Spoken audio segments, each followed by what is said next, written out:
Well, welcome. Good afternoon, everyone. Welcome to the Patricia C. and Charles H. McGill Class of '63 Distinguished Lecture in International Studies.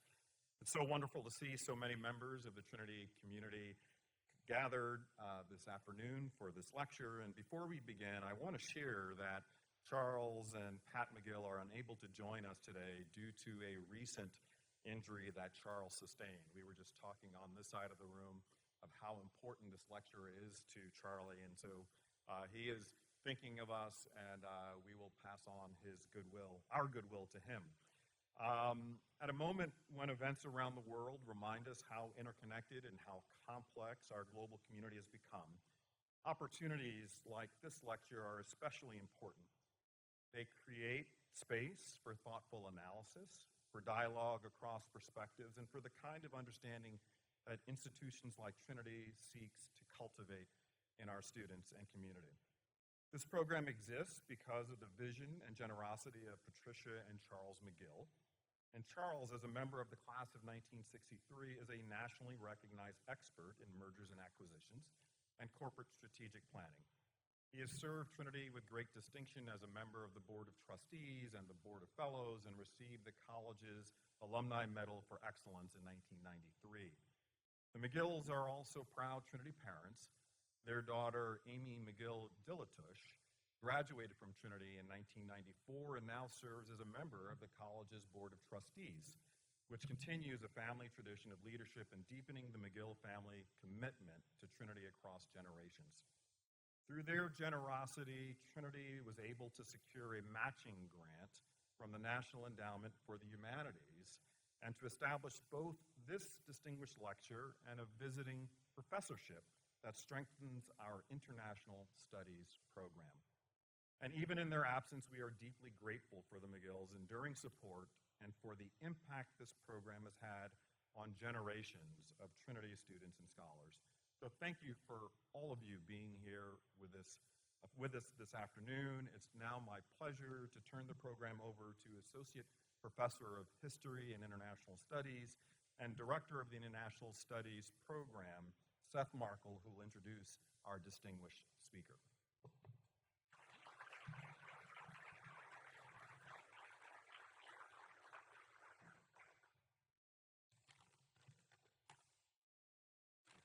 All right, I'm going to first ask that people make sure to silence or turn off their cell phones during the remainder of this lecture. We don't have any interruptions. All right, well, welcome to the 2026 Patricia C. and Charles H. McGill III Class of '63 Distinguished Lecture in International Studies. Real quick, after the lecture, there will be a short Q&A facilitated by Professor Gunasena of International Studies, followed by a reception that's open to all, followed by a dinner for invited guests. First off, I'd like to thank President Lugo for your opening remarks. On behalf of the International Studies program, I want to thank you for attending your first McGill lecture. We really appreciate your presence here today and you taking the opportunity to learn more about our program. I also want to echo your get well messages to Charles and the McGill family. We all hope for a speedy recovery and are looking forward to seeing both of them next year.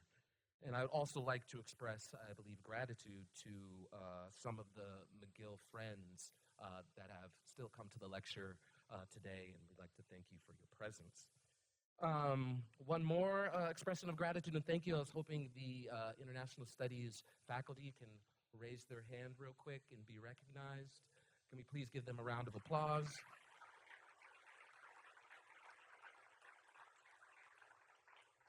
Well, I really appreciate the support from the McGill family as it allows us to get together every other year during the fall semester to identify and discuss dynamic candidates working in various fields outside of academia for this public lecture. And we are very excited that our first choice said yes. Okay, so now to introducing this lecture for today. When thinking about the topic of this lecture, two questions kind of came to mind for me. What does it mean for a war to last decades and still be unseen?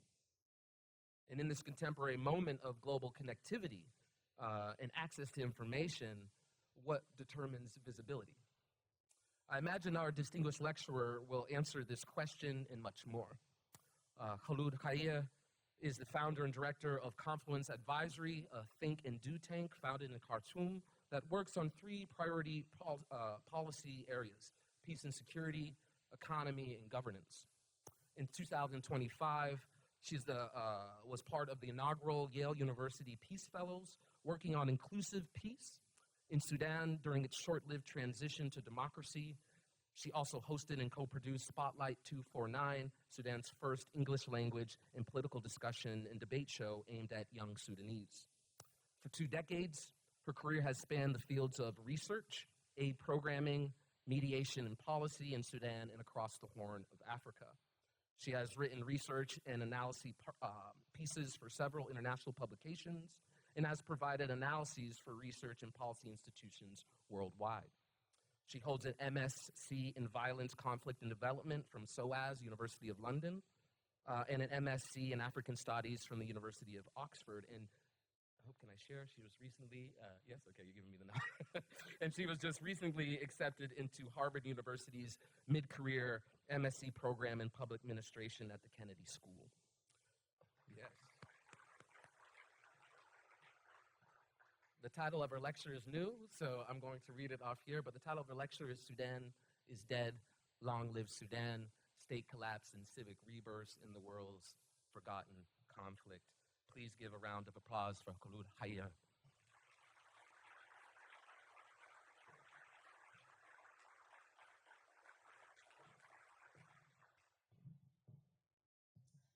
Good afternoon, everyone. I hope you can hear me. I'd like to thank President Lugo and Charles and Patricia McGill, and of course Professor Seth Markle for inviting me here to deliver this lecture today and for such a warm welcome from the college. I come from a country that is one of the oldest civilizations in the world, a country that may be the birthplace of humanity itself, a country that today, through legacies of state failure and gradual collapse, is home to the world's largest humanitarian, hunger, displacement, and sexual violence crisis, all at once. Yet, almost 3 years into this current war, few people actually know anything about what's happening in Sudan. They don't know, for example, that decades of never-ending war finally came to the long-protected capital, Khartoum, causing the displacement of, until recently, 14 million people, that there are currently just shy of 19 million children out of school, that 80% of health centers are out of commission, and that famine has been declared in multiple places. And that Sudan is currently engulfed in a war that, if history is any guide, could last around 20 years. So today I'd like to tell you about what's happening in my country, but I'd also like to situate it in the context of the state of global affairs, of the dwindling primacy of states, of statecraft, and the diminishing impact of international diplomatic norms, trends that we are all witnessing globally on a daily basis. At a recent UN Security Council, Kholood Khair, who is the regional director of this strategic initiative for women in the Horn of Africa, said that they were returning to brief the Council for a third time on Sudan, that conditions had worsened to such an extent, and that it was an indictment not just of the warring parties, but of the Security Council's inability to stop the bloodshed. She continues, every red line, siege, forced displacement, man-made famine, genocide, mass rape, has been crossed. Drone attacks by all parties are killing civilians and destroying hospitals, schools, and markets. The escalation of the conflict is already destabilizing the entire Horn of Africa region. Unless you act now, she said, you will have more blood on your hands. But how did Sudan get here? In such a dire situation and simultaneously so thoroughly ignored by the world. The story of today's Sudan is one of the tragic but not inevitable decline of a multi-ethnic, multi-religious empire of sorts, hewn through imperial conquests as far back as antiquity, all the way through to the last century. Born in 1956, it was one of the very first African and Arab countries to gain independence. 70 years later, Sudan is a country crippled by the legacy of decades of failure to create an inclusive, participatory political system. In its absence, militarism, extremism, and racism have created the conditions of an ever-weakened state. The architects of Sudan's negotiated independence from British-Egyptian condominium rule, such as Ismail al-Azhari, Sudan's first prime minister, may not have imagined that the bulk of Sudan's independence would be run by military dictators, and that all the efforts to release Sudan from the shackles of Whitehall in Cairo and previously Constantinople or Istanbul would see Sudan once again under authoritarian rule for most of its history as an independent nation. Sudan today finds itself yet again at war. The latest war is, however, also an attempt to re-entrench military authoritarian rule after Sudan took to the streets 8 years ago and brought down the repressive Islamist military regime of Omar al-Bashir. This photo that's in the background here is of one of the protests, one of the evenings of a protest that lasted around 6 months and brought down Bashir's rule. The war today, fought primarily between the Sudanese Armed Forces, the National Army, and a paramilitary group called the Rapid Support Forces, is a war of succession to inherit Bashir's power and riches. The war is a direct outcome of Sudan's two main military actors' inability to reconcile their diverging ambitions following their coup jointly held in 2021 against a civilian transitional cabinet. The civilian arm of that hybrid transitional government had been set up in 2019 after the revolution, which ended a 30-year dictatorship by Omar al-Bashir.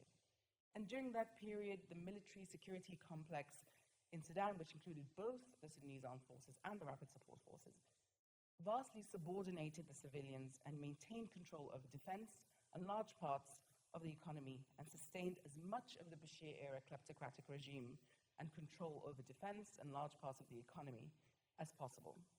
When it became clear that transitioning to a civilian-led government, as per the trajectory of the 2019 constitutional document, would disrupt those kleptocratic networks, the SAF and the RSF joined together in an autogolpe, or a top-down coup d'etat, to seize full control in 2021.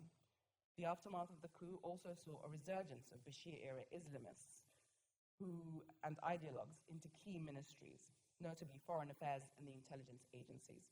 Having converged to successfully push back those prospects of civilian democratic rule, the SAF and RSF then turned on each other when it became clear that their economic and security interests diverged and only one of them could inherit Bashir.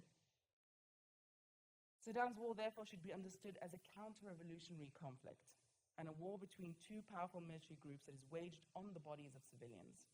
The safest people in Sudan today are soldiers of any color or any stripes. The true number of fatalities is not even known. The former U.S. envoy to Sudan, Tom Perriello, estimated that around 400,000 people have been killed, a large increase from his previous estimate of 150,000 made in 2024. And this war is simultaneously one that culminates all of Sudan's many political failures of yesteryear: poor state formation, lack of a unifying national identity, lack of equal citizenship and access to resources and opportunities, and a war that put Sudan in very uncharted territory, a war that broke right out of the political and geographic heart of the country rather than its peripheries, as with previous wars, a war that has caused state collapse rather than the strengthening of the center and the levers of power, and a war that has seen middle powers rather than superpowers really pronounce themselves on the battlefield. So what emerges are deadly confrontations of armed factions that is at once familiar to Sudanese people and those who follow Sudan, and at the same time totally foreign. A war that has used tried and tested almost medieval tactics like siege and starvation, and as well as the new age drones, a war that has in just 3 years may precipitate the largest famine seen globally for 100 years, and also taking place in one of Africa's main breadbaskets. I want to take you back to 8 years ago. I was in Sudan and lived through the final days of the Bashir regime, which lasted around 30 years. It was very much characterized by iron rule. The period of mass revolution that followed in 2018 and 2019. This is Mohammed Yusuf right in the center of the picture. He is a student that became one of the symbols of the million-strong youthful resistance that brought down the Bashir regime.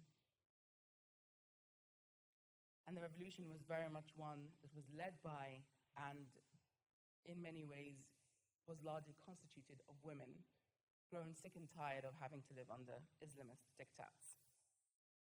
To an abortive transitional period from 2019 to 2021, here is General Burhan, one of today's belligerents, swearing in transitional Prime Minister, Dr. Abdullah Hamdok, to the beginnings of a bloody coup in 2025.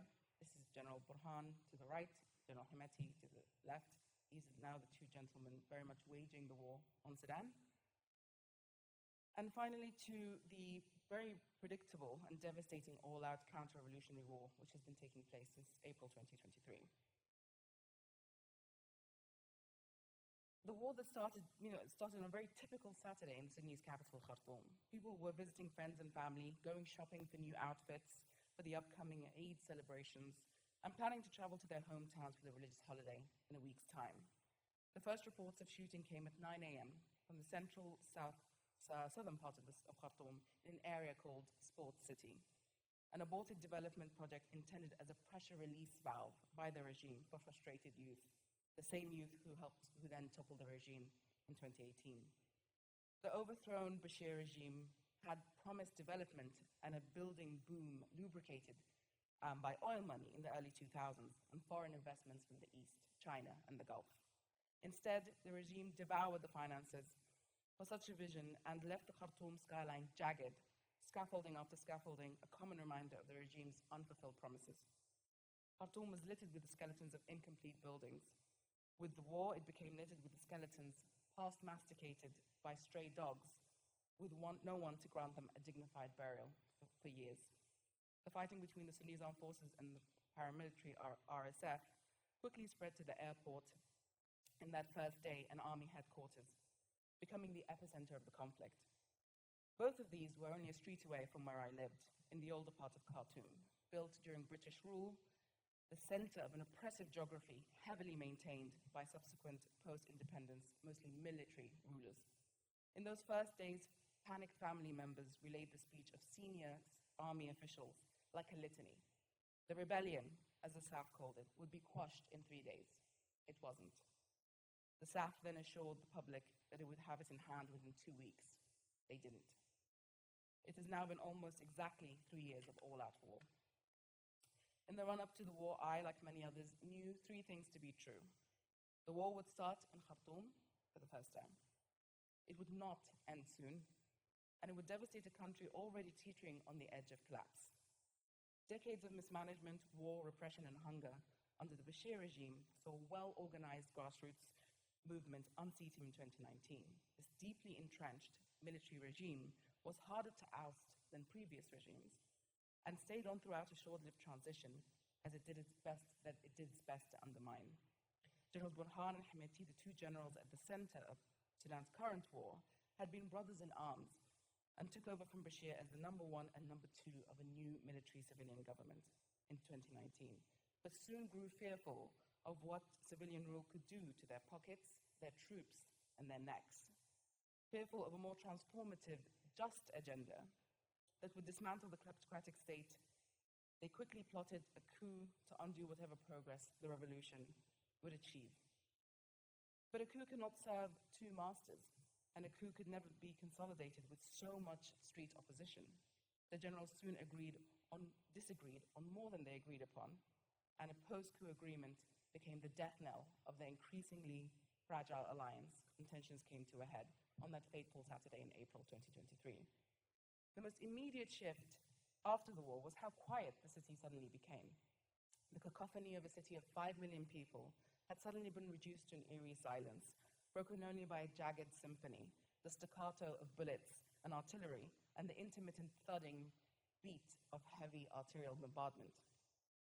Unlike during the revolution a few years earlier, the internet was not shut off, and so the generals used the opportunity to justify their war and hurl insults at each other.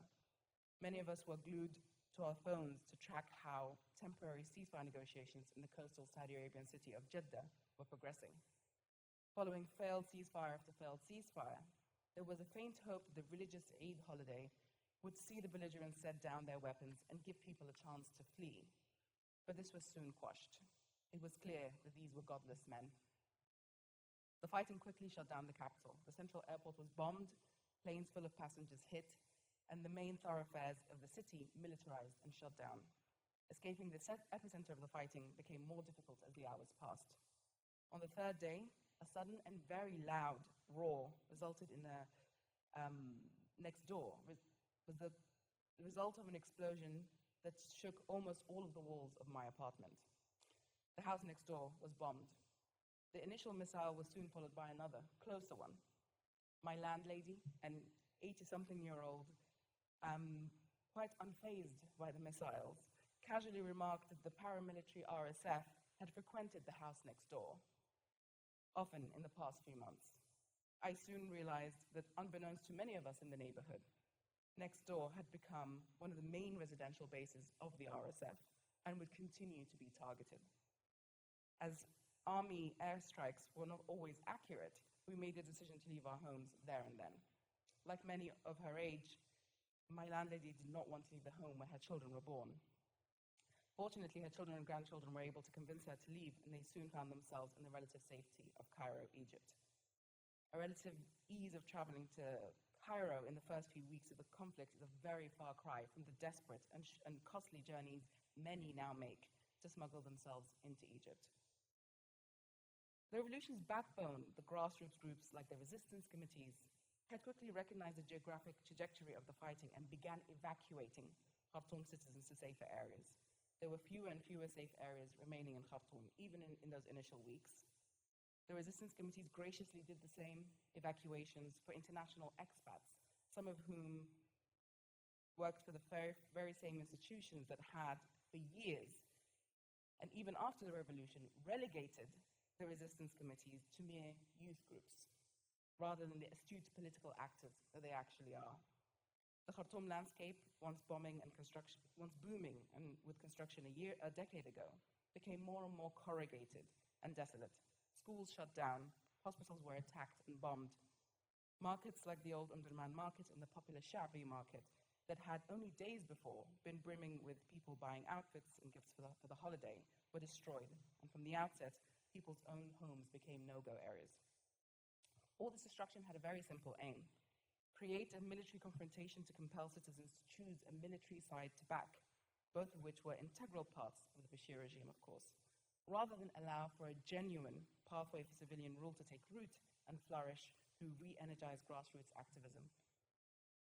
In this counter-revolutionary war, which had now been globalized through the role of foreign actors, namely from the Arabian Gulf, meant that whoever would win would then inherit a Sudan with a much diminished revolution and could usher in a return to autocracy. The supporters of the 30-year-old dictatorship of Omar al-Bashir, ousted in 2019, ensured that the conversation stayed firmly on the RSF as a foreign actor, one that was backed by other foreign actors such as the United Arab Emirates, while casting the Sudanese army, itself backed by Egypt, Saudi Arabia, and Iran, as the national saviors of Sudan. Meanwhile, the RSF's PR juggernaut aimed to cast the RSF as presumptive midwives of a new Sudan, with freedom, peace, and justice. But believing that either SAF or the RSF could be saviors or democrats required very advanced amnesia. It wasn't so long ago that both SAF and the RSF led a coup against the revolution's hard-won civilian cabinet, and not too long before that SAF and the RSF, hand and fisted glove, led a genocide against the non-Arab population of Darfur in 2003. Indeed, Sudan's December Revolution, which began in 2018, featured months-long sit-ins and brought millions out into the streets. And these are people who understood very well that they were fighting a pernicious and capricious security actor with Islamist regime decade-long security tools being put to use.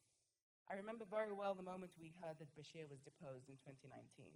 Like the thousands assembled at the protest site, we experienced utter shock, which soon gave way to unmitigated euphoria that Sudan could have a hope after months of non-stop protests to install the democratic values that so many had died for. So the war is very, very much a natural conclusion and of the greed and avarice within the security sector, one that oversaw decades of plunder, hunger, and genocide, fueling conflict, rebellion, and mass discontent, especially among Sudan's peripheral areas. Of Sudan's many and interconnected conflicts, wars, revolutions, all precipitated by variations of a theme of marginalization, racism, tribalism, and misogyny, it is revolutions that have historically wrought the most democratic change, not civil wars, unsurprisingly. Their generals and their backers know this very well. They have turbocharged their targeting of civic groups, resistance committees, and others, whose efforts were the backbone of the revolution, which unseated Bashir. They've also focused their repressive and draconian tactics on doctors, lawyers, and others. But with the war, the belligerents have also killed, maimed and disappeared many members of mutual aid groups, in particular the emergency response rooms, who have assumed the lion's share of the humanitarian response when international actors fled, and who are almost entirely organizing the humanitarian effort from the front lines. The war, even more than the security sector's oppressive response to the revolution, has exposed its belligerents as charlatans and political ingenues. The SAF's enduring inability to function as a robust military highlighted what a Potemkin village of a force it was and had become over the years. Despite the posturing before the war, they, like every public institution during the Bashir era, had been hollowed out, remaining mostly with old weaponry and untrained troops. Rather than protect civilians, the legacy of SAF's repressive wars exposed their inability and unwillingness to do so. The RSF, meanwhile, having expended much energy and spent much time trying to perform a reasonable imitation of a professional army, have been exposed as little more than a militarily capable criminal cartel, whose first impulse once the war started was to loot, pillage, and rape the citizens of Khartoum, and later, as the war metastasized in places like Darfur and Jazeera. Evidence of genocide committed by the RSF in Darfur, most recently in the town of Al-Fasher, and atrocities committed elsewhere across the territories of control are redolent of the Darfur genocide 20 years ago, and should effectively forfeit the RSF's claim to be a righteous governing body. Unfortunately, previous peace agreements show that that is rarely the case. Scarcely 100 days into the conflict in Sudan, many, including the head of the Sudanese armed forces, declared without any shred of irony that Sudan was dead. Certainly many of us felt, and still feel almost 3 years on, that the Sudan that we knew is gone. Though Sudan is no stranger to war, famine, the sheer scale of the current destruction is unprecedented and all-encompassing. This is a conflict and population displacement map from this month. The blue dots represent displaced people, and they comport with areas that are inhabited in the Middle Belt, left to right, and along the banks of the Nile moving upwards. The parts in dark red are areas in or at risk of famine. Elsewhere, videos and photos circulating on social media attempt to show a glimpse of the level of devastation of a country that has long been teetering on the brink of state collapse.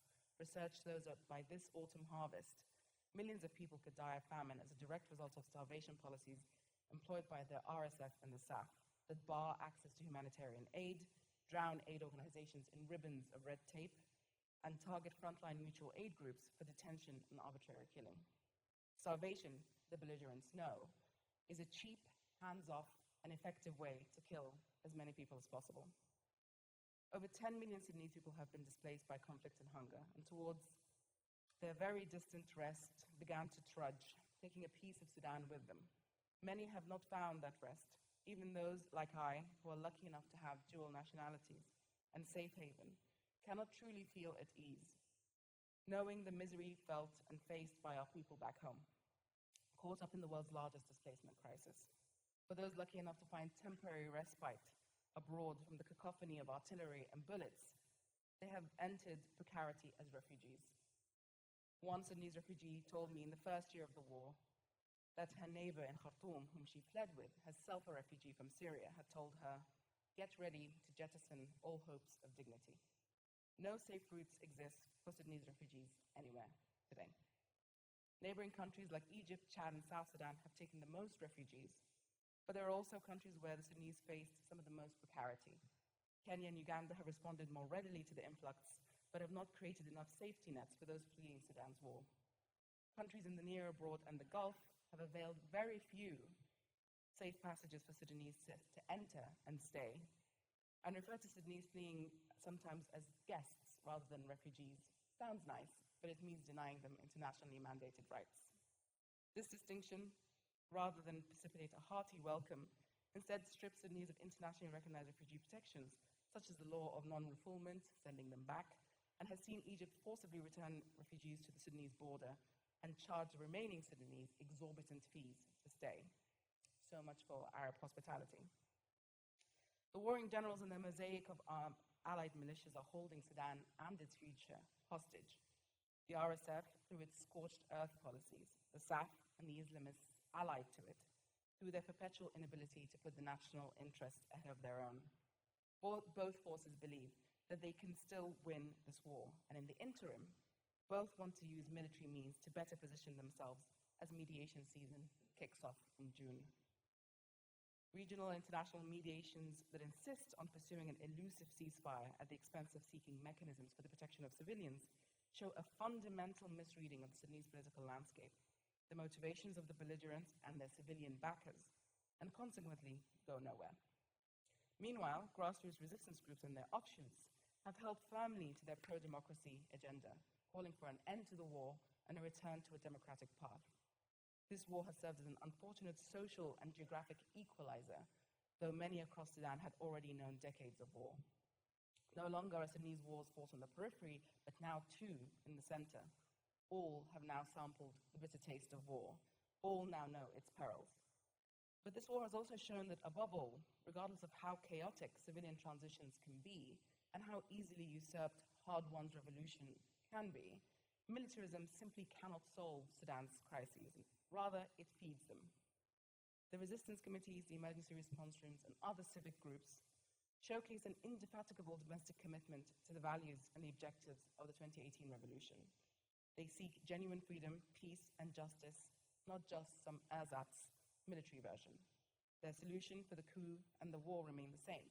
The army should be reformed to become an actual national army capable of protecting its citizens, and the rapid support forces should be disbanded, because no country should have two armies.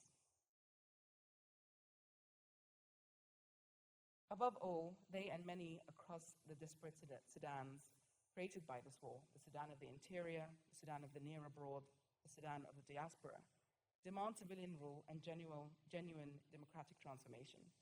Regional and international efforts to bring a resolution to this war often focus on ceasefire between the belligerents over a much more transformative peace agenda predicated on justice that would end the malignant militarism that has fed injustice, kleptocracy, and rampant discrimination. So as I hope you've seen, the story of Sudan is sprawling, but it also brings forth some important observations related to the practice of global affairs today. In this vein, I'd like to make 3 points.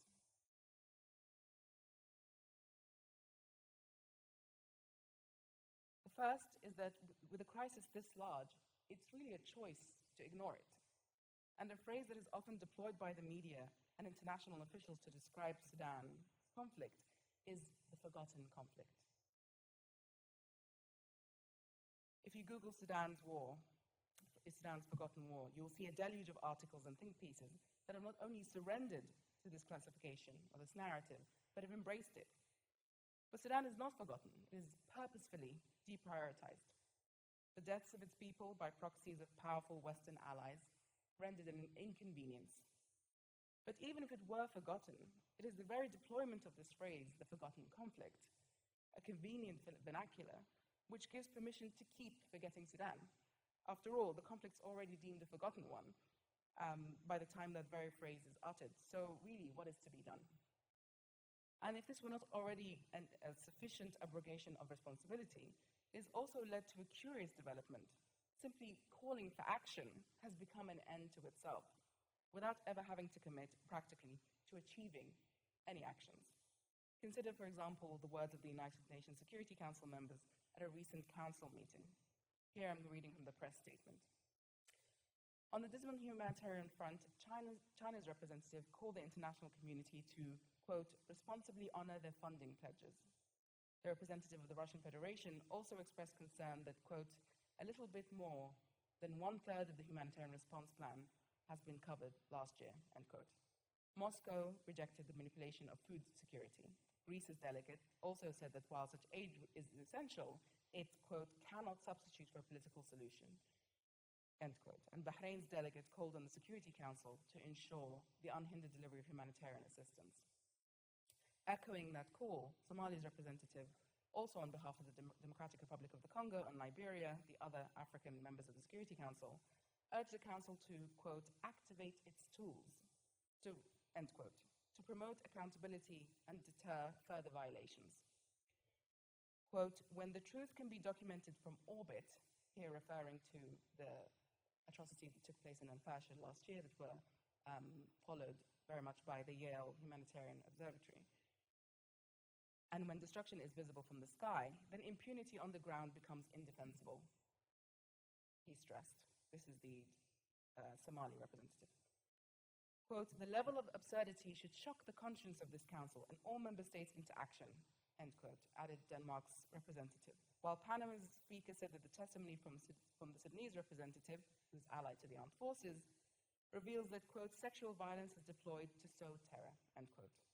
Colombia's representative stressed that it is insufficient to merely describe the suffering, and, quote, we must act to hold the very same. So this gives you a sense of what countries that are part of the UN Security Council that is mandated to act are doing. They are simply calling for actions to take place. We're not actually talking about what actions should be taking place and committing to actually undertaking those actions. So, you know, there's an acknowledgement that action is a timely response. The actors are acknowledged too. They say we must take action. But no action ever seems to materialize. 20 years ago, if a famine declaration by the UN's famine watchdog, the Integrated Phase Classification, or the IPC, was declared, a global response would be triggered of food provisions, new funding, and renewed political will to end any and all aid restrictions.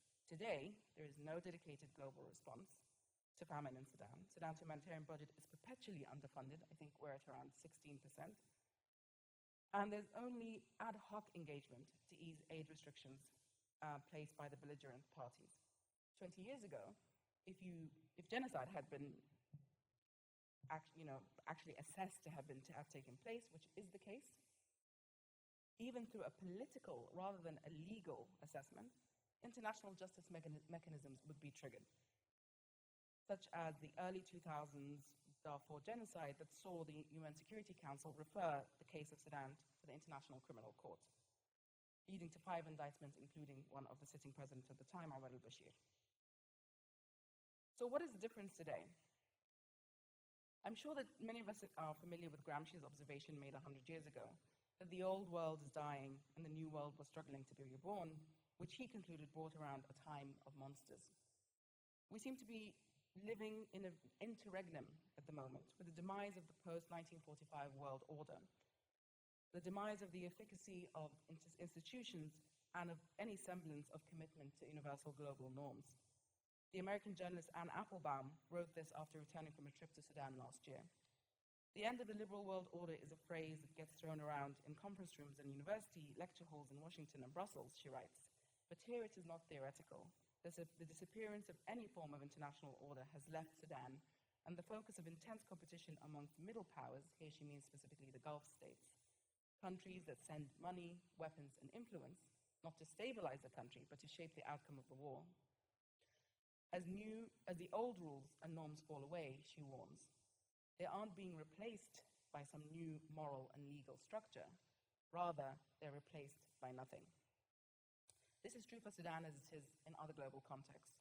For this war, the representation of an older politics, sclerotic, elite-based, narrow, and while the politics serve less and less of a purpose today, these old forms of politics, it is still the only recognized form of politics globally, at the expense of newer emerging forms. And Applebaum's observation certainly rings true, that the old global norms are not currently being replaced by anything. But the second point I'd like to make is that just because old diplomatic norms and tools no longer suffice or work as intended, doesn't mean that nothing can be done. Member states of the United Nations, the European Union, and many other institutions are anxious about what these changes will bring, but it's clear that the global trajectory is where the global trajectory is heading. More war, less restraint, more transactional rather than principled diplomacy, and many countries are hedging that perhaps the world will right itself and will go back to that post-1945 order. But for African countries and institutions like the African Union and the Intergovernmental Authority on Development, the East African Bloc, that Sudan is a member of, this interregnum is a chance to contribute to altering a new, different world order, rather than holding on tightly to a crumbling world order that one could very well argue rarely served Africa, and certainly wasn't altered to safeguard African interests to any great measure. This applies also, of course, to Asia and South America. What is unfortunate is that we're not seeing these institutions, the African Union, IGAD, really rise to meet the moment, in large part because, like in Sudan, and certainly not uniquely, the gulf between citizen and state today is wider than at any point in recent history, evidenced by coups across the Sahel, the primacy of non-state actors across the Horn of Africa, and the contestation of official forms of power, and the mushrooming of protest movements across the continent, with of course, the largest youth population globally. And here we have the Carnegie Endowment's Global Protest Tracker, just to give you a sense of how much we have seen an increase in global protest movements that very much indicate this shift. And here we have a global map showing where many of those protests are taking place. Sudan, of course, is one of them. States, particularly in Africa, but so too in many other places, should recognize the opportunity to seize popular will by responding to civic demands, working with new forms of legitimacy and governance on the ground, and creating wider opportunities for peace and prosperity. Not doing so will only catalyze rather than arrest the decline seen in many of these states. But what do some of these new forms of legitimacy look like? This brings me to the third and final point I'd like to make, which is perhaps the most important, which is that despite the grim picture I've painted today, some things still do work. And they work much better than the traditional responses precisely because they are born of this political moment. In any humanitarian crisis, but particularly one as severe as Sudan's, adequate access, local knowledge, and effective use of funding are essential. And on all counts, Sudan's mutual aid groups are providing better equipped and structurally adapted response than any international counterpart. Much of this approach is socially embedded, and long before the political upheavals of the past half a decade, and through the cycles of weak states, war, and famine that have defined the 30 years of the Bashir era, Sudanese have relied on a concept of nafir, which is community-led voluntary support. This practice has paved the way for nonviolent neighborhood organizations, such as the resistance committees, established in 2013, to help then establish the emergency response rooms and mutual aid groups following the outbreak of war in 2023. Almost immediately, the emergency response rooms began organizing the evacuation of civilians from conflict hotspots in Khartoum, and later set up rape survivor protection areas and community kitchens. These efforts were entirely funded through diaspora contributions. Today, mutual aid groups are estimated to reach millions of people across Sudan and are continuing to adapt and localize their operations in real time. Under extreme pressure and threat of detention and death by both the SAF and the RSF, they are managing to work locally with global impact, negotiate local access, strengthen local markets by sourcing food through them, and maintain local supply chains and upending externally driven humanitarian practices. But beyond the delivery of humanitarian assistance, mutual aid groups and their pro-democracy origins also represent a civic rebirth in a time of war. They are shaping Sudan's potential political path out of the conflict and offering a rare example of domestic unarmed resistance to the scourge of war, resisting partisanship as a network or the recruitment of mutual aid volunteers as individuals. Particularly at this juncture in the war, when nonviolent political activism is under threat from Sudan's partisan camps, some of the greatest contributions by youth groups, such as the emergency response rooms and resistance committees, have been embedding a model of public service within the political landscape and shifting the formula for political legitimacy away from the gun class. There are nascent but deliberate moves by partisan groups, particularly on social media, to create revisionist Sudanese history, effectively to recast Sudan's youth not as anti-militarism, but pro-war. Pro-SAF or army partisans are attempting to reframe popular mobilizations, the army's call to arms, and not civilian democratic rule as a true representation of the will and unity of Sudanese youth. Similarly, pro-RSF partisans aim to refashion the RSF's crusade of forced recruitment, pillage, and destruction as revolutionary action, paving the way for democracy.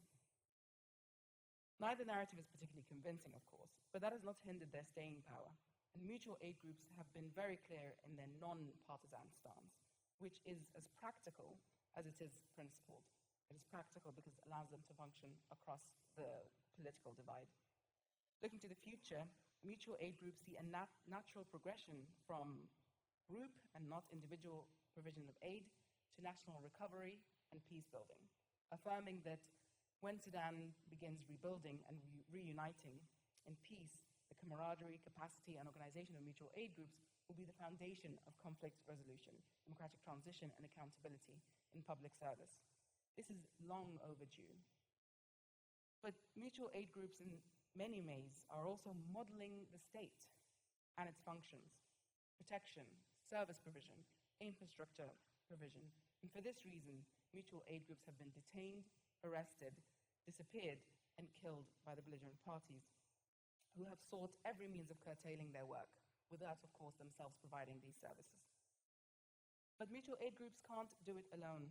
Mutual aid representatives have often spoken of three key asks: flexible financial support on their terms, little and often rather than large amounts against a predetermined set of activities, protection through their recognition as humanitarian actors, and partnership with the international humanitarian industry that is mostly unwilling to make the necessary changes to assist them in saving lives, rather than resisting the global shift that they represent.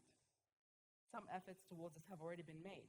Before it was dismantled last year, U.S.A., for example, had invested considerable time in creating internal exemptions and more permissive funding mechanisms for localization, recognizing that Sudan's mutual aid groups are modeling the future of international aid too. Other big donors, including the United Kingdom and the European Union, have yet to develop sufficient localization strategies, nor adequately scaffold such groups through existing funding mechanisms. But all must resist the urge to turn these mutual aid groups into NGOs or non-governmental organizations. The reason that mutual aid groups have been meeting the moment in Sudan since the first days of the war is precisely because they operate so differently to aid organizations. Their model of local solutions by local actors represents a long-awaited step towards the decolonization of the aid industry, towards building trust and accountability with communities, and a chance to build local resilience to polycrises. But what's more, they have been doing this with very little support from the rest of the world.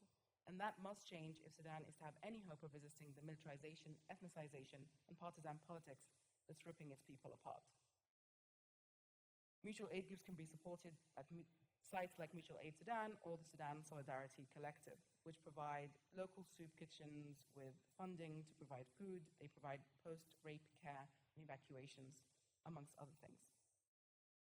I'd like to conclude by saying that Generals Burhan of the South and Hemeti of the RSF, Sudan's Cain and Abel, having started a war that is fragmenting the country, split families, forcing them to seek refuge on unwelcoming shores, starved those in areas they control, and precipitated ethnically driven fratricide through popular and tribal mobilization, and are hurtling Sudan towards its demise. And worse could still come, an all-out civil war turning community against community, neighbor against neighbor, rampant and unrelenting jihadism, and the prospect of mass genocides across the country are all rearing their ugly heads. But Sudan is not dead. Despite the manifold tragedies it faces, it lives on in its people, their shared memories and struggles, and their indomitable commitment to a democratic future.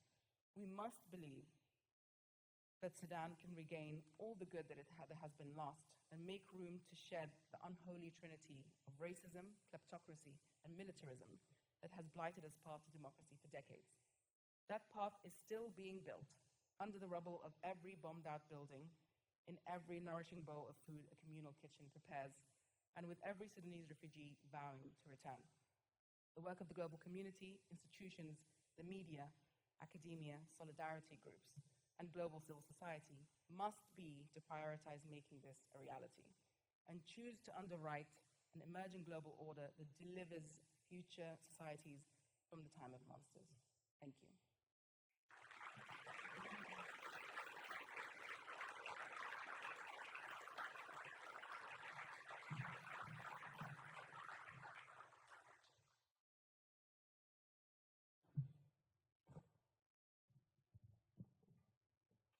All right, thank you very much. We're moving to our Q&A portion, and it's going to start off with Professor Gunasena in International Studies, who's going to raise a few questions, and then I'm going to be in the back here for questions from the crowd, and just raise your hand, and Professor Gunasena, will you call on that person, and I will bring the mic to them, okay? Great, we can get started. Hi, everybody. Glad to see so many of you here. Kholood, it was a pleasure hearing you speak. This has been the second time I've had the privilege of hearing you speak about Sudan. And the last time you said something that really struck with me, which is that we don't talk enough about land when it comes to Sudan. I was wondering if you could say a little bit more about that, particularly with the interests that countries like the United Arab Emirates have in Sudan's land. So, countries like the UAE are very small. They have a lot of money. They want to project a lot of influence. We're seeing this even in the United States with the amount of investment that these countries are making. But they rely on countries much, much closer, like Sudan, but also countries like Ethiopia, Uganda, Tanzania, and others, to really provide them with the resources that they lack. And land is a key one. But I don't want to overstate the role of foreign actors vis-a-vis the local dynamics, because I think oftentimes we get, too invested in what this means for those countries, right? What does the UAE's predatory approach to Sudanese land mean for the UAE? Which I think is an important conversation, but I think when it comes to land, another good question is, why are there so many opportunities for countries like the UAE, which does not have the interests of the Sudanese people at heart? Why are there so many opportunities for the UAE to do with what it wants in a country like Sudan? What is it within the Sudanese political landscape? What kind of competitions exist around things like land that have opened opportunities for countries like the UAE to do so? And really here we need to look at land structures, land laws going back as far as the 1970s, which effectively have changed hands and meant that some groups are given access to land and some groups are not. And the Rapid Support Forces is a very key feature of this, because many of their recruits are unlanded groups, ethnic groups, tribal groups, etc., from Darfur. And a lot of the kind of violence that we have seen in this war today, but also 20 years ago, is about getting access to that land. And the very, sort of Faustian pact that the RSF has made with the UAE serves both of those purposes. These are people who are in pursuit of land and are using the very fractured political landscape in Sudan to be able to maximize their access to land in the most violent way possible. So I think what needs to be done first and foremost is that national level land ownership laws need to be strengthened and regulated, and groups that don't have access to land need to have a pathway to having that. And then we can have a conversation about how UAE investment in Sudanese, land or agriculture could look like. But in the meantime, we can expect that countries, not just the UAE, but Saudi Arabia, Egypt, and others, will continue to want to pillage Sudanese resources precisely because the war provides them with ample opportunity to do so. And I don't think it's, very much of a stretch here to say that if you are a country like the UAE and you do want to project the power that you have, and you see areas like countries like Sudan as your strategic depth, we're seeing very much the kind of colonial overtures that we saw in Europe in the 17th, 18th, and 19th century really being played out, really being practiced by these relatively new states in the Gulf, the UAE being a chief example.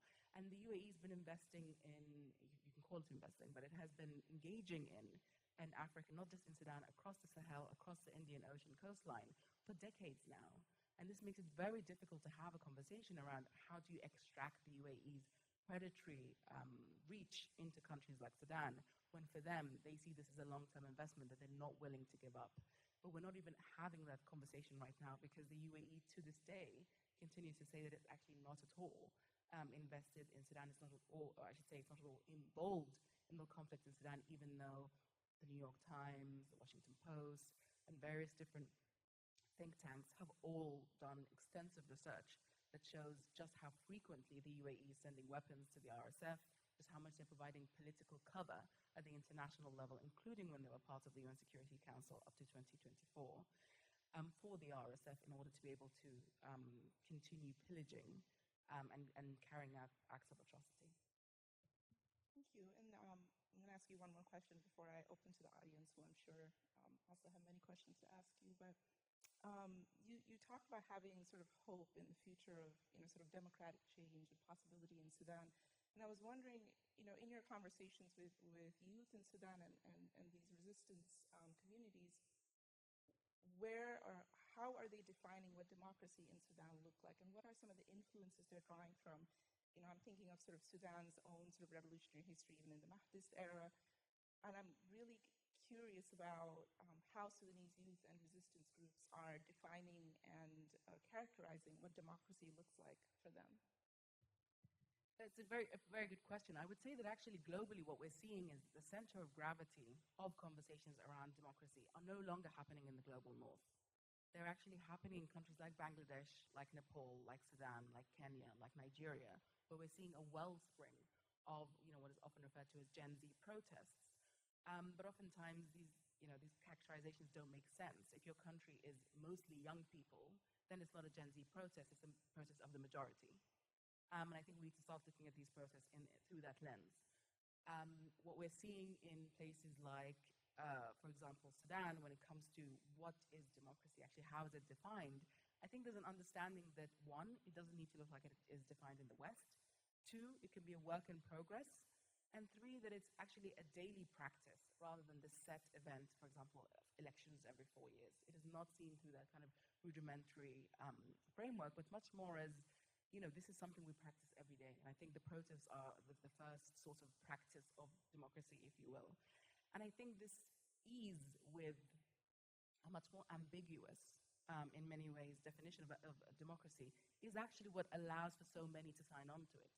If you are in a fractured landscape like Sudan, a country that has never had a unitary, inclusive national identity, you can't have a singular definition of democracy, because then only very few people will sign up to it. It needs to necessarily be as wide as possible. It needs to be open for interpretation. But I think at the core of it is that exactly what people were chanting during the revolution, Hurriya, Salam, Adala, justice, peace, and freedom, which is that unless people feel free to practice the religion they want, or, feel free to express their cultural identities, unless people feel that they have actually adequate and equal access to the state, its resources, and its opportunities, then you can't really even begin to have conversations about what do the central tenets of democracy then look like. You have to start with some of these very foundational issues.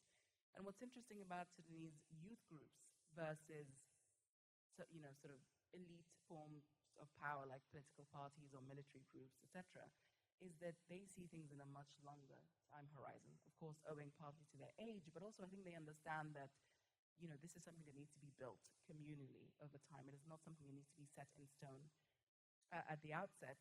And that has helped for the malleability of these terms like democratic transition and civilian rule to endure from the revolution in 2018, 2019, through the coup of 2021, and now through the war.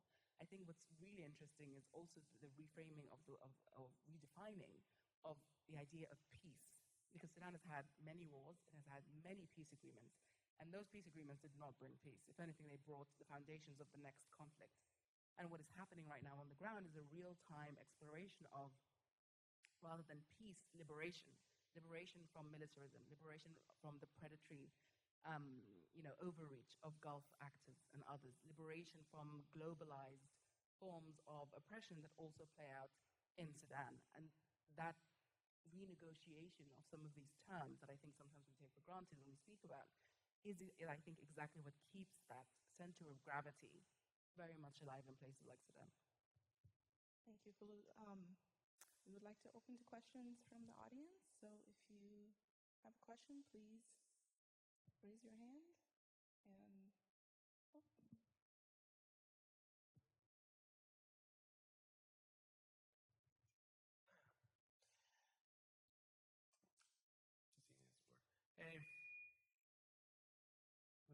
closer? All right, cool. What's up? My name's Raymond. Thank you for the lecture. I have a question. Well, it's kind of like two questions, but basically, due to rising tensions in the Middle East, would you say Gulf nations are going to reprioritize and shift their resources away from Sudan currently and focus on current tensions? And will that gap leave like other more regional or African powers like Ethiopia and Egypt to step in, especially regarding Ethiopia's like interest in their dam and the Nile and the conflict between Egypt and Ethiopia over the control of the Nile?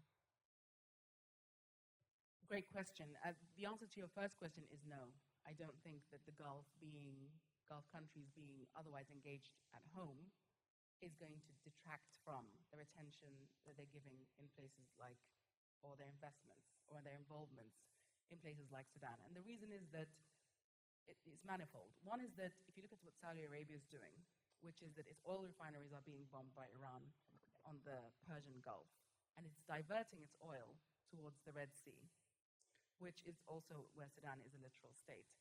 It is very clearly going to be, we're very clearly going to see sort of a migration of some of those tensions from the Persian Gulf onto the Red Sea. And Sudan cannot escape that, which makes Sudan very important to countries like Saudi Arabia. But at the same time, what we will see, I think, is the investments that have been promised for countries like Sudan, countries like Lebanon, countries like Syria will disappear. The international aid that has been promised by countries like the U.A.E., ironically, for Sudan will also disappear. But there's always money for war.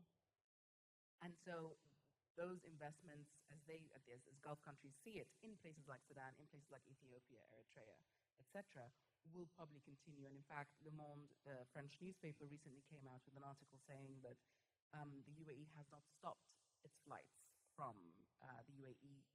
towards Sudan through various neighboring countries, providing weapons.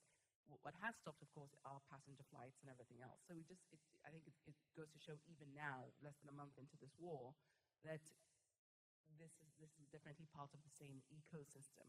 And if anything, their political logics have not changed. And I would argue that the fact that these Gulf countries now, because LNG plants in Qatar are being hit, oil refineries in Saudi are being hit,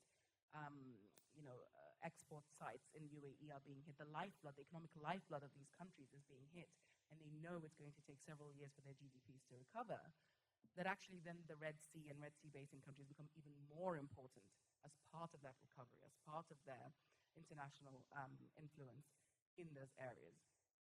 In other words, I think it actually will exacerbate the tensions in the Horn of Africa and also in the Levant, another region that the Gulf sees as a strategic depth, rather than minimize them. I think your question about Egypt and Ethiopia is very important because Sudan is both geographically and politically right in the middle of that conflict. And what we have seen is that because there's such a weak state in Sudan and has been for some time, both the Egyptians and the Ethiopians have really used this as a way to buffer themselves against the other. For example, Egypt several years ago said that it would bomb the Grand Ethiopian Renaissance Dam.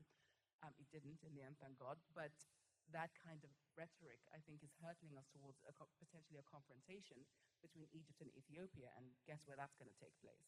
It's not going to be in Egypt, it's not going to be in Ethiopia, it's going to be in Sudan.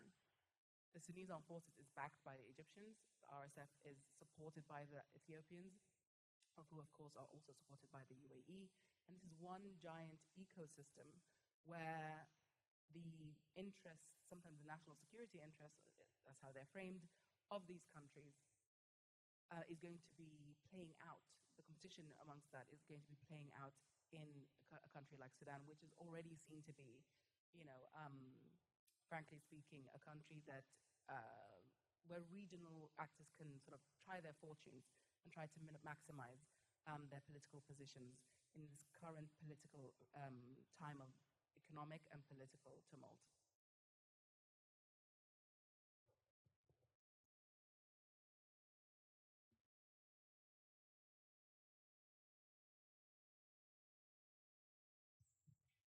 Hi, my name's Madison.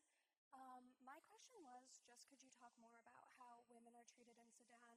You talked about how they were the trigger for some protests, but also the large levels of sexual assault. Maybe talk more about how they are involved in mutual aid. I'm just really interested in the role of women during this war. Yeah, that's a great question. You know, women are, by virtue of so many wars having been fought in Sudan, women are actually the majority in Sudan. A slim majority, but a majority nonetheless. And they are, you know, I think speaking about women as one singular group, of course, is problematic. But on the whole, you know, women's lives during the Bashir regime were very much circumscribed by a very narrow interpretation of Sharia law, very much by, you know, social norms and social mores that were very restrictive. I mean, you had police, sort of social order, political order police that would go around, you know, telling women to put headscarves on their heads, and you know, if their skirts were too long or too short. It was very restrictive in that sense, which is why I think we saw so many women come out in the protests. And in fact, the protests, depending on how you know, trace its origins, started out by a bunch of schoolgirls in Blue Nile State, a conflict-affected state, who were sick and tired, frankly, of the fact that they had to,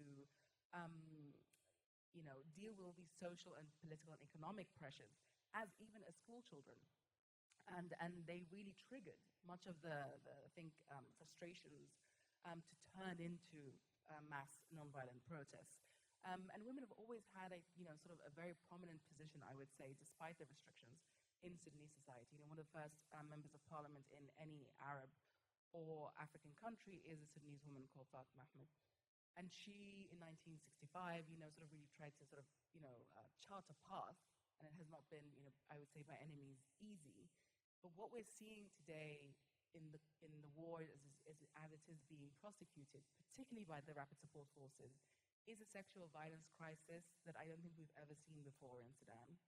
And it is marked by, I mean, I don't want to go too much into some of the graver parts of this, but they're definitely online, which is that we're seeing, you know, the gang raping of women in front of their families. We're seeing, you know, the sort of a narrative of breaking the social cohesion of communities through the targeting of women for rape. I mean, men and boys have also been targeted for rape. But there is almost a sort of a shorthand for, if you want to cause great social, you know, rupture, then you target women. But I think the extent of it, which is being only partly reported by civil society groups on the ground, etc., is only starting to break through now. The question becomes, even if there is a peace agreement, even if there is a truce of some sort, what do we do about all these, you know, sexual violence crimes? Historically, they've never been prosecuted. They've never been part of a peace agreement implementation process. They've never been part of a justice or accountability mechanism. And unfortunately, we're not having a conversation about how we shift that. And in part because Sudan is such a conservative country, you know, sexual violence is seen as a big taboo. And so oftentimes we're not seeing, you know, a lot of these victims or survivors being able to even speak about the experiences they've had. Again, this is not new or unique to Sudan, but I think the very scale of it, and the fact that Sudan is the world's, you know, sort of locus of sexual violence today in conflict, means that maybe it also becomes a place where we start having serious conversations about how we make sure that we take this forward, get some recompense for these women, accountability, etc. And in the interim, psychosocial support, in the interim, supporting local mutual aid groups that are helping to give women post-rape care, helping them to reintegrate back into groups. There are some very touching stories about victims of sexual violence, sometimes gang rape, who themselves have then become sort of counselors, informal counselors in emergency response rooms or in mutual aid groups that help other women try to sort of, you know, come back into sort of society, to come to try and deal with some of the after effects of those awful periods. But I think it's something that, unfortunately, whether in the sort of thematic space or even the political space, there isn't at all the requisite attention to.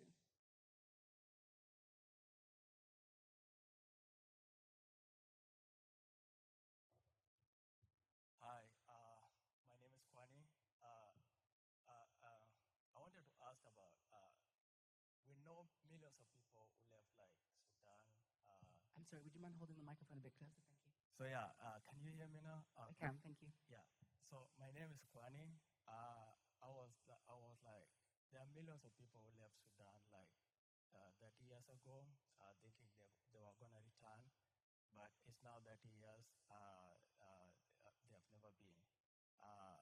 The people who like left Sudan, Khartoum, or like other cities like last year or like at the start of the war, they might end up in the same situation. So what I'm trying to ask is like the things that are happening right now in Sudan, they're not new. They've been there for years.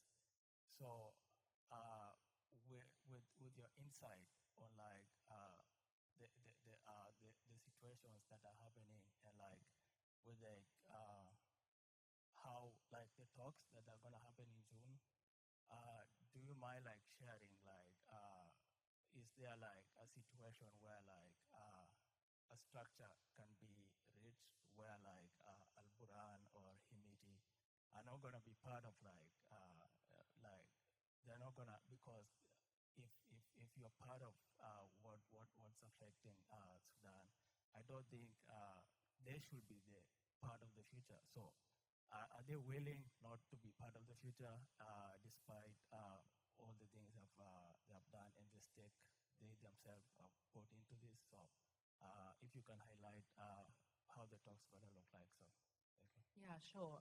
So the talks have been going on and off in different geographies since the start of the war. But there are some very foundational design flaws with the talks, which is that they aim to secure a truce before political talks take place. Now, obviously, no armed actor in Sudan is going to lay down their gun until they know what their political future looks like. So we're sort of putting the cart before the horse. But unfortunately, we're in a new era of, shall we say, peacemaking. I use that term quite loosely. And because of that, the kind of, political, like grand political processes that, for example, even the United States used to hold are no longer on the table. And that is the reality of today. I think in many ways we need to look beyond the traditional mediation processes that don't look at civic groups, that don't involve civic groups, they don't involve women, they don't involve youth. They generally tend to privilege those with guns, which of course creates a perverse incentives for people who want to be at the deliberation table to take up arms, to be invited. So until we actually deal with some of those design flaws in the process, I don't think we can get much out of them. Now, there is chatter at the moment that maybe the SAF and the RSF, and in particular Burhan Hemeti, have moved slightly closer to a position where they're willing to entertain a ceasefire, and I should say a humanitarian truce, which is temporary and only to allow in humanitarian aid. It's not a total end to the fighting, or indeed an end to the war, and those are two different things. But then we have a problem, because if they agree to a temporary ceasefire, or a temporary truce, excuse me, in exchange for things that make it difficult to secure an actual end to the fighting and an end to the war long term, that is also going to be a problem. And I'm not sure that today's mediators are actually paying attention to that, rather than wanting to secure very quickly a humanitarian truce. And we have seen this with the DRC and Rwanda. We have seen this with, I'm not sure we can actually call what's the Gaza peace plan like a peace plan, but you know what I'm saying. The new era of so-called peacemaking is actually not about peacemaking. And I think that is going to present us with a lot of problems further down the line. I think that unless you engage military actors who want to be part of a post-war dispensation, unless you engage them where their interests are and actually bring leverage to the table, which the international community has, a lot of, leverage. Unless you bring that to the table, then of course they're not going to give up power. What is their incentive? They hold the means to commit a lot of violence. They have a lot of money. They have a lot of foreign friends that are happily willing to continue to provide them with weapons and arms. So really, what is the incentive unless there is serious leverage on the table, which until this moment there hasn't been? And unless you bring political parties and political groups and civic actors who can provide that internal consensus and internal pressure towards a ceasefire to the forefront of the mediation, you're not going to create a viable political space to call for an end to the war. What I'm saying is that even if we get something in the next few weeks, ahead of even the rainy season. I doubt this, but even if we do, what that looks like, how it is sequenced, what the design of that looks like, could end up doing more harm than good in the long term. And to your question about diaspora, I think it's a very important one, or the people that have left Sudan. I think today's diaspora is very different than the diaspora of yesteryear. You know, for example, when I, as a small child, left Sudan, there were many routes for refugees and people fleeing conflict, people fleeing political strife, to find safe haven in different parts of the world, the West, in other African countries, in Arab countries, etc. Today, almost all of those routes are gone. So actually, many people have to come back, sometimes prematurely, because they don't have the option of staying where they are, because there's violence against them, because they have to pay exorbitant fees to stay, whatever that is, because they're dying in the Mediterranean trying to make it to Europe. A story that is, again, not unique to Sudan. The question becomes, what is available for them when they come back? The difficulty is that if you have a lot of young people in particular who are unable to leave or unable to stay in relatively safe countries nearby, and they're forced to come back to a place that has no infrastructure, no services, no health, no education, no job opportunities, then the most likely route is for them to take up guns as well. Now, what the emergency response from the mutual aid groups have done is to say, there is another path. You can do community service. You can work to support your communities. You do not have to become an active fighter. But I think depending on how long this war continues, a lot of people may not feel they have a choice. And that is a huge difficulty, and it's actually a huge security concern for the country. But what I would say is that there are different types of diaspora, and my experience certainly has been that those who leave never really leave. I know that's certainly true for me, but it's also true for many others. And as I said during my presentation, initially when the mutual aid groups were set up, they were not funded through international mechanisms. They were funded by the diaspora. And the diaspora very quickly got together and said, well, you know, we are not bearing the brunt of this war, and we have the ability to respond financially and through other means, and we will do so. So I think we need to recognize that diaspora has different means of engaging, that they never really, or often really don't disengage, but that we're dealing with an entirely different displacement ecosystem globally today that unfortunately also does not allow for many options to find safe haven. Right, thank you very much. We are going to have to stop there. Can we please give a round of applause for our guest speaker? I imagine this conversation is going to continue. The reception is open to all here, so please take the conversation on the other side of the curtain. And we thank you very much for coming. Really appreciate it.